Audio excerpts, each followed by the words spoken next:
Bentornati sul canale, dalla Fara e da Fuz. Oggi parliamo dell'ambiente e del clima in epoca longobarda.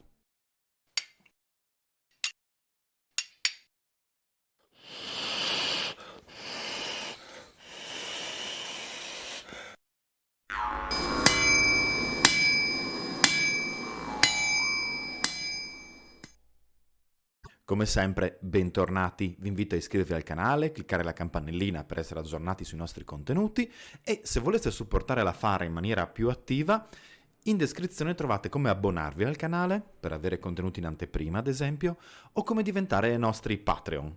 Tutto in link. Bene, l'argomento di oggi riguarda appunto il clima e l'ambiente in epoca longobarda.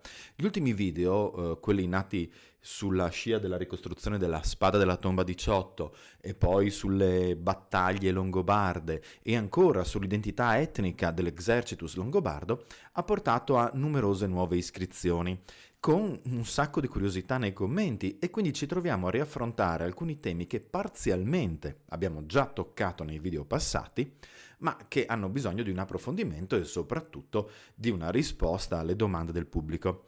Una nota di partenza. Fatemi sapere come sentite l'audio. Durante la premiere dell'ultimo video c'era chi si è lamentato del fatto che fosse molto basso.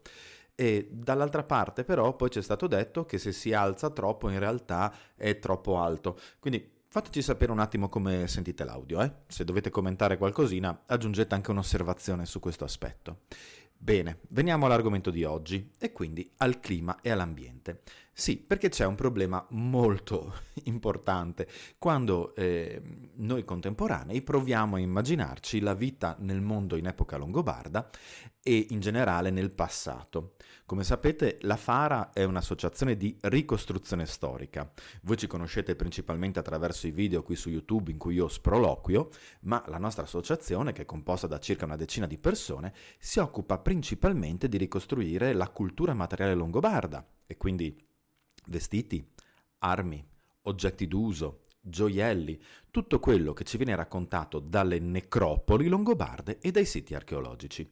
Tra l'altro, se volete, ci vediamo il 28 di settembre al Museo Archeologico Nazionale di Cividale del Friuli durante le giornate del patrimonio europeo. Parleremo di cammini longobardi, di come si attraversava il territorio e l'ambiente in epoca longobarda. Quindi se volete ci vediamo là, vi daremo nuovi aggiornamenti poi quando avremo orari precisi e modalità di prenotazione. Detto ciò,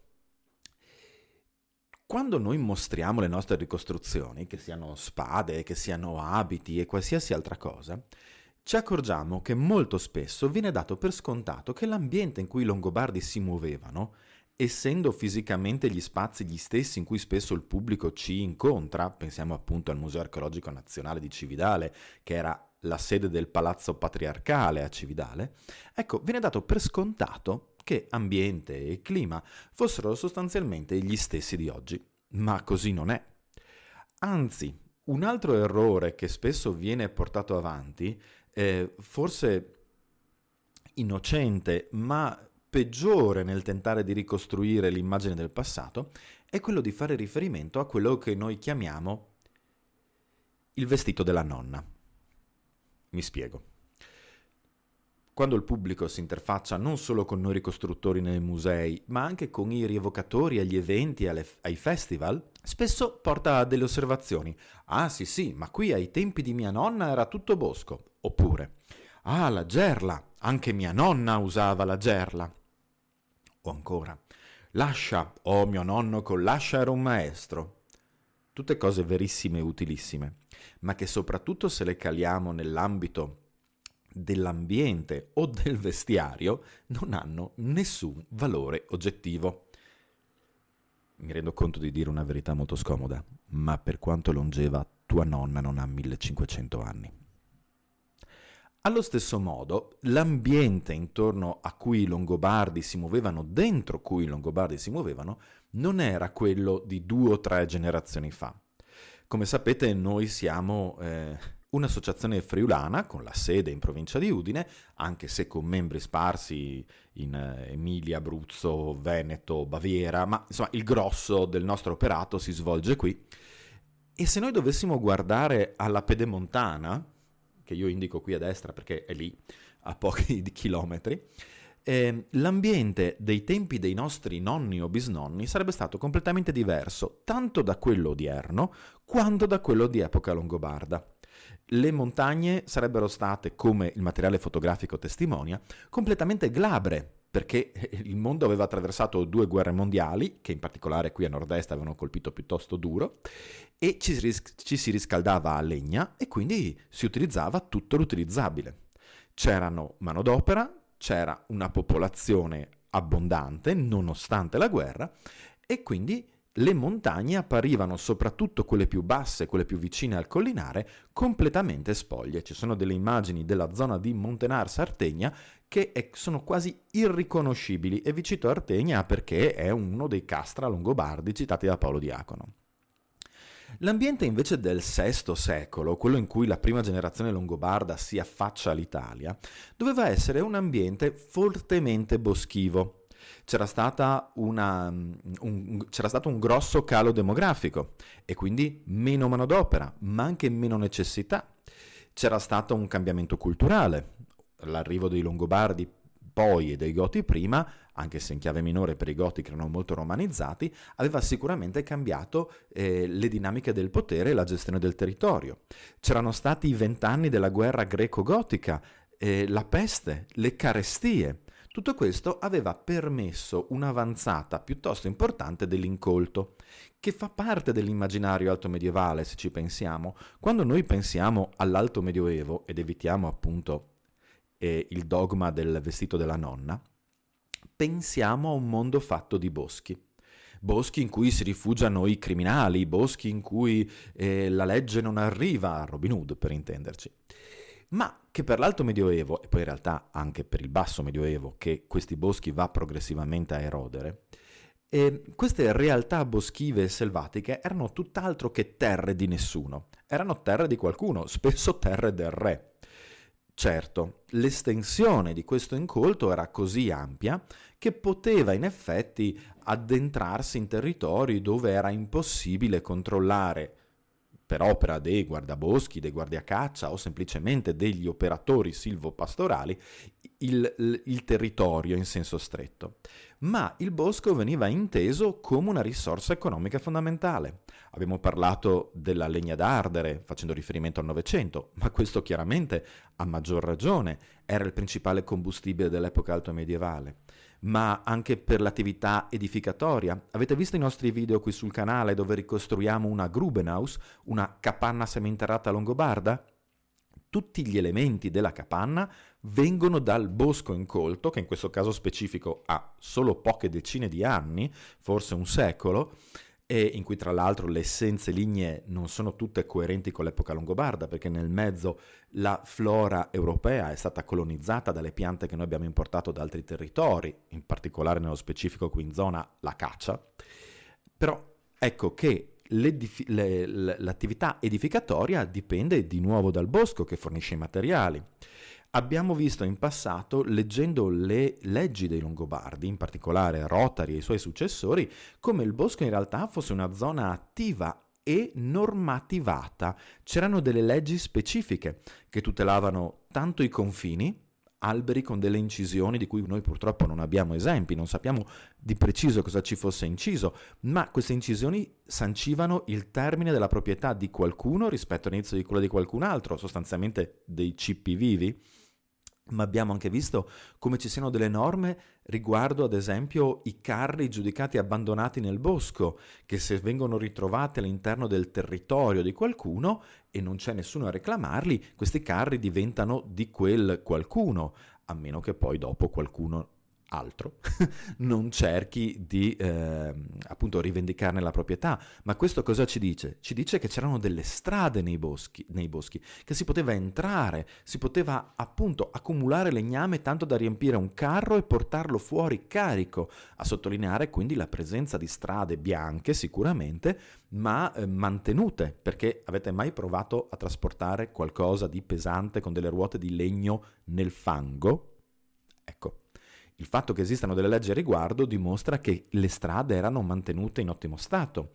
E sempre le norme dei Longobardi, ad esempio, ci fanno sapere della produzione di scandole e quindi ancora il bosco diventa luogo per la materia prima per la copertura dei tetti, che potevano essere appunto in scandole, se il legno locale era quello adeguato, o in canne di palude, che è quello che abbiamo scelto noi per la nostra Grubenhaus, ad esempio, unico elemento estraneo al bosco, nel senso che il nostro bosco paludoso produce canne ma non a sufficienza e noi le raccogliamo in accordo con la forestale all'isola della Cona, le foci dell'Isonzo. Ecco quindi che dobbiamo immaginare un ambiente in cui l'incolto era sì molto presente, sì potremmo dire anche incombente sui piccoli centri abitati, che spesso potevano essere circondati in buona parte da foreste, ma foreste che erano parte della vita quotidiana e quindi non luoghi oscuri e desolati, abbandonati, ma parte dell'economia e della vita e delle risorse del popolo longobardo e degli autoctoni che alle leggi longobarde rispondevano, tenendo sempre presente poi che dopo le prime 2 o 3 generazioni le 2 popolazioni si fondono, diventando l'inizio di quello che sarà l'Italia medievale, con un'identità fatta di miscugli, come sempre, peraltro. Eccoci quindi in un ambiente in cui la foresta si fa avanti, ma il clima? Noi viviamo nel XXI secolo, il problema del cambiamento climatico è un problema molto sentito. Sì, questo canale crede al cambiamento climatico. Sono un insegnante, insegno il cambiamento climatico, quindi no. Se avete delle teorie complottiste non è il posto giusto per discuterne, ce ne sono altri, sono sicuro. Ecco, viviamo nel XXI secolo, dicevo, e siamo molto attenti alla questione del clima. Ma il clima è sempre stato uguale? No.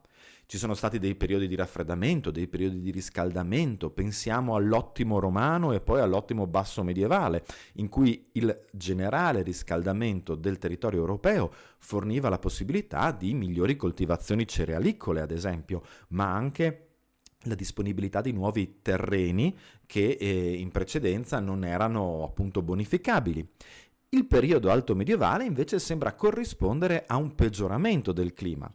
Pare che a partire dal V secolo le temperature medie calino, le precipitazioni aumentino e all'interno di questo contesto, ad esempio, negli ultimi anni si è fatta largo la teoria secondo cui alcune grosse eruzioni vulcaniche nell'area pacifica avrebbero comportato un velo rispetto alle irradiazioni solari e quindi un generale abbassamento delle temperature. Ecco quindi che ci troviamo di fronte a un periodo con temperature più rigide, con precipitazioni più intense, con sconvolgimenti territoriali. Paolo Diacono ci racconta di alluvioni terribili, addirittura in quegli anni di cambiamenti di rotta di alcuni grandi fiumi della pianura padana che si trovano talmente ingrossati da cambiare il loro corso.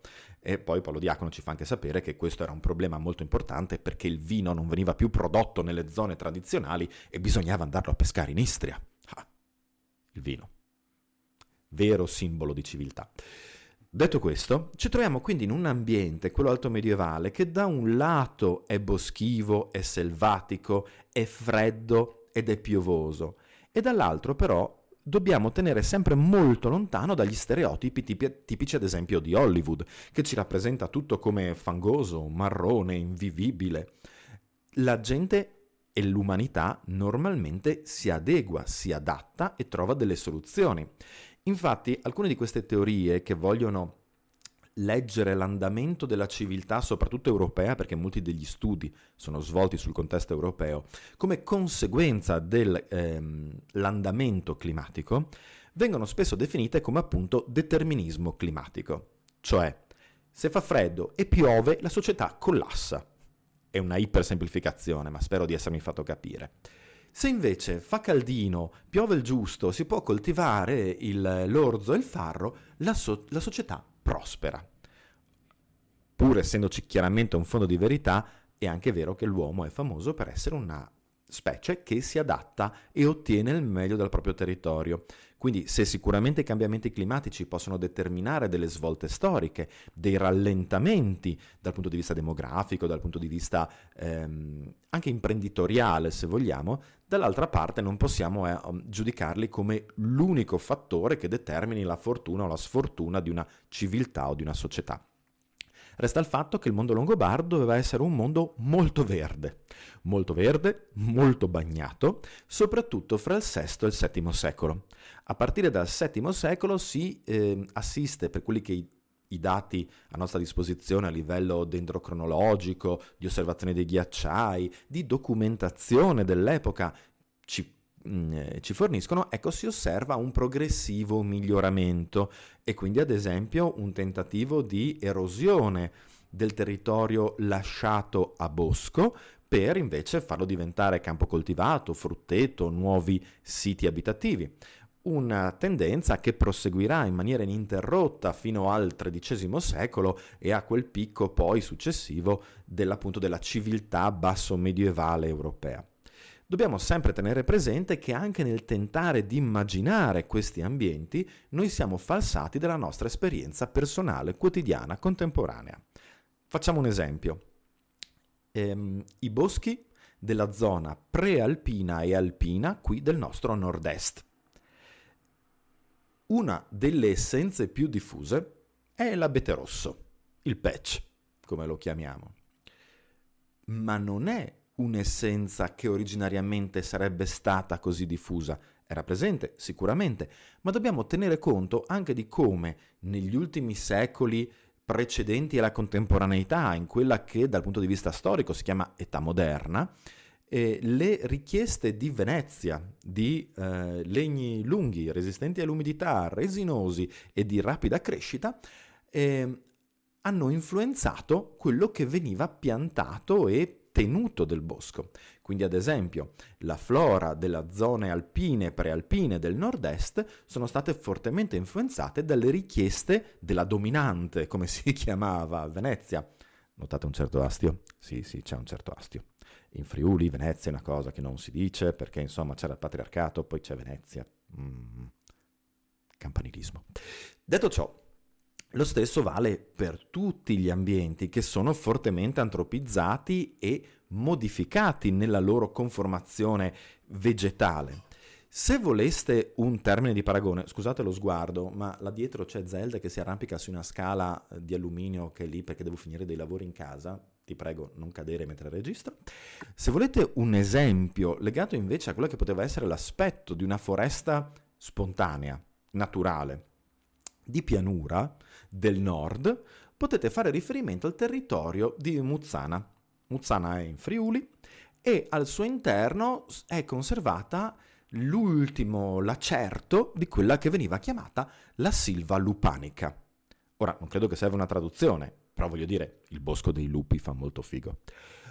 La Silva lupanica è un bosco planiziale, spontaneo, ultimo lacerto di quei boschi che alla fine dell'epoca glaciale cominciano a coprire tutta la pianura padana e che viene chiamata Silva lupanica in epoca classica.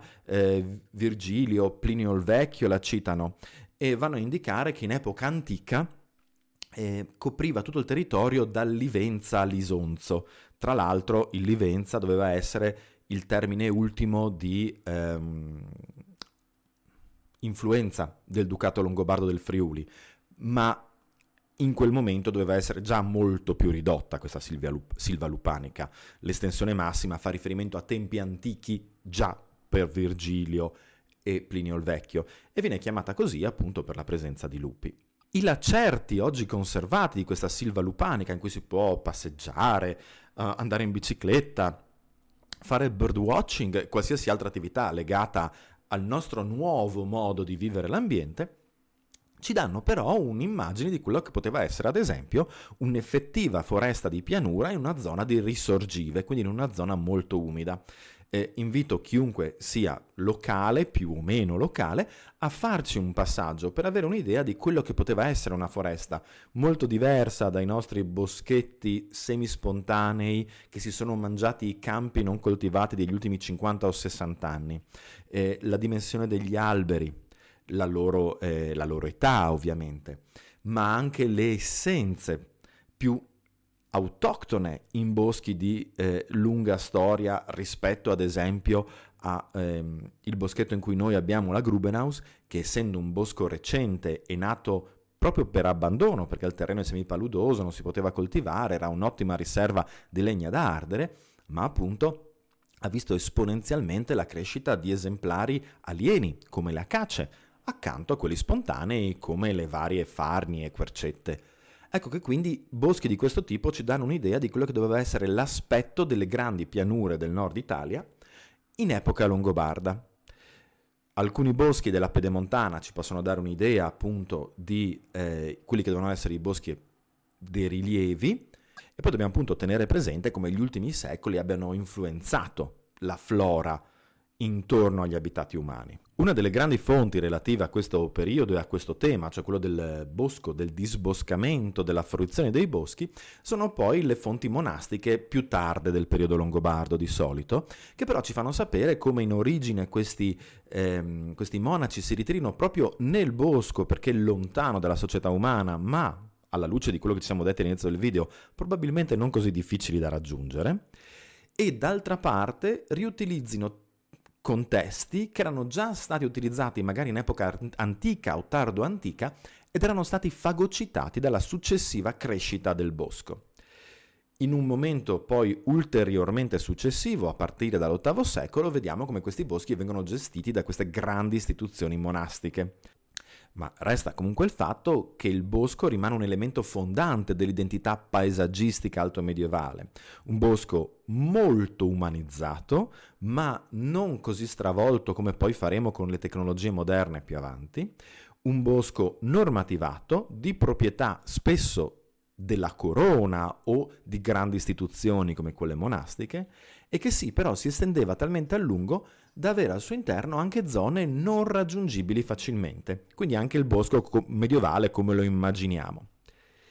Fatemi sapere nei commenti se avete delle curiosità su queste questioni dell'ambiente, del bosco, dell'estensione della sua vita. Vi lascio in descrizione alcuni saggi per approfondire, e se non siete alle prime armi, perché è un saggio un po' particolare, vi lascio il link a un bellissimo libro di Paolo Galloni. Paolo Galloni ce l'avete già sentito nominare più volte, è un autore molto caro alla Fara, per quanto abbia un approccio molto diverso da quello della Fara. Come sapete noi ci basiamo sul dato archeologico materiale, crediamo nella cesura fra il mondo tardo antico e quello alto medievale. Paolo Galloni invece è uno storico puro che si basa sulle fonti scritte e che crede nella continuità dei periodi storici, eppure le sue osservazioni sono sempre illuminanti e interessantissime. È stato anche nostro ospite ad Anno Domini 568, l'evento che noi organizzavamo col Museo di Cividale prima del Covid, vedremo di tornare a fare qualcosa.